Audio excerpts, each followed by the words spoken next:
All right, let's get right into it. We're going to be talking about one of the most misunderstood and provocative ideas in all of philosophy: nihilism. It's this belief that when you boil it all down, everything we do, everything we feel, everything we believe might just mean absolutely nothing at all. It all starts with a simple, undeniable fact, a universal truth for every single one of us. One day, we're born. And it ends with a definitive, inescapable bookend to our entire existence. And it's that space, the dash between those two dates, that forces the ultimate question on us. If we don't know where we came from or where we're going, then how can we possibly know why we're here? I mean, this question, it has haunted us for as long as we've been human. And we've come up with countless answers, really, to try and quiet that anxiety it causes. Religion tells us our lives are part of some grand divine plan. Others find meaning in the love we share with our family and friends. And for some, just the simple act of experiencing life, that's meaning enough. But nihilism? It just cuts right through all of those comforting answers with a radical and, frankly, pretty stark response.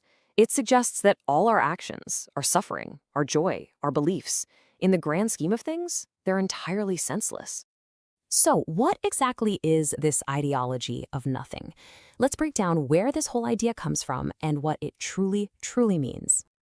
Okay, so at its core, nihilism is the rejection of objective meaning. The name itself, it comes from the Latin word nihil, which literally means nothing. It's the conclusion you might reach if you just keep asking one simple question about your own deepest beliefs. Why? You ask why enough times, and eventually you might find there's no final answer. You just arrive at nothing. And wow, this quote just perfectly captures the starkness of that worldview. The philosopher Alan Watts, he really put it bluntly, didn't he? He framed life as just this simple, unadorned journey from point A to point B, with no grander story attached. Now, this is really important because the word nihilist gets thrown around all the time, right? And it often gets mixed up with being a pessimist or a cynic, but the differences between them are absolutely crucial if you really want to understand the philosophy. We all know the classic metaphor of the glass. The optimist, of course, they look at it and say it's half full, focusing on the positive side of things.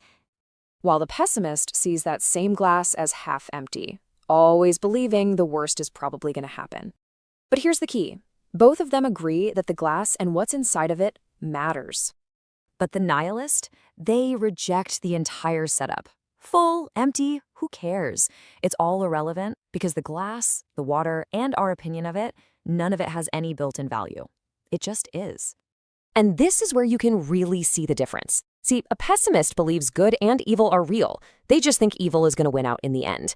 A cynic believes in things like virtue, but thinks most people are just too selfish to ever achieve it. A nihilist, on the other hand, believes that good and evil themselves are just concepts we completely made up. And an apathetic person, well, they might think life has meaning, but they just can't be bothered to care about it. And the idea just keeps building because nihilism isn't just one single belief. It's more like a category, a heading that different thinkers have applied to all sorts of areas of life, from politics all the way to morality. So, for example, you have political nihilism, which isn't about just wanting reform. It's this radical belief that our current social and political systems are so broken, they have to be completely torn down before anything new can be built. Then you've got ethical nihilism, which says morality itself isn't real. And finally, the most famous one, existential nihilism. That's the big one we've been focused on. The idea that life itself has no built-in purpose. Now, the difference between these two is so important. Existential nihilism says your life doesn't have some grand cosmic purpose, that you aren't a character in some divine play. But ethical nihilism, that gets even more personal. It says the very rules we live by, don't steal, be kind, they're not objective truths that are baked into the universe. They're just agreements, basically societal rules we've made up that have no more real authority than the rules of a board game. So check this out, because this question makes it real. A user on Reddit asked, if you could save your pet or a stranger, who would you pick?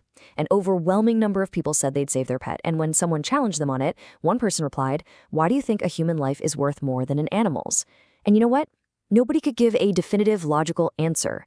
That silence, that inability to answer the why, that's the exact point the ethical nihilist is making about our moral rules. You really can't talk about nihilism without talking about the philosopher Friedrich Nietzsche. He was this strange, brilliant thinker because he argued both for and fiercely against nihilism, creating this incredible paradox. So first, Nietzsche used nihilism like a hammer. His famous declaration, "God is dead," wasn't literal. What he was saying was that the authority of religion and traditional morality as the source of all truth, that was collapsing. He believed nihilism was the tool that would expose all of Western culture's so-called truths as just man-made inventions.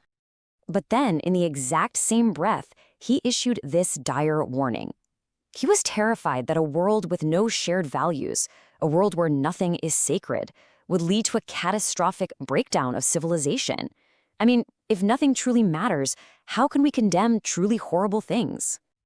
So here's the crucial point. For Nietzsche, nihilism was never the end goal. He saw it as a painful but totally necessary transition. By tearing down the old, rotting house of outdated values, humanity would get an opportunity, the opportunity to build a new, stronger morality, to create our own meaning. This was his big vision, the rise of what he called the Übermensch, or overman, a new kind of human, one strong enough to stare into the abyss and forge their own values, becoming their own source of meaning. And this brings us right to today. If you look around, especially on social media, you can kind of see Nietzsche's predictions playing out. Long-standing traditions and beliefs are being questioned, they're being dismantled, and people are forging their own paths more than ever before.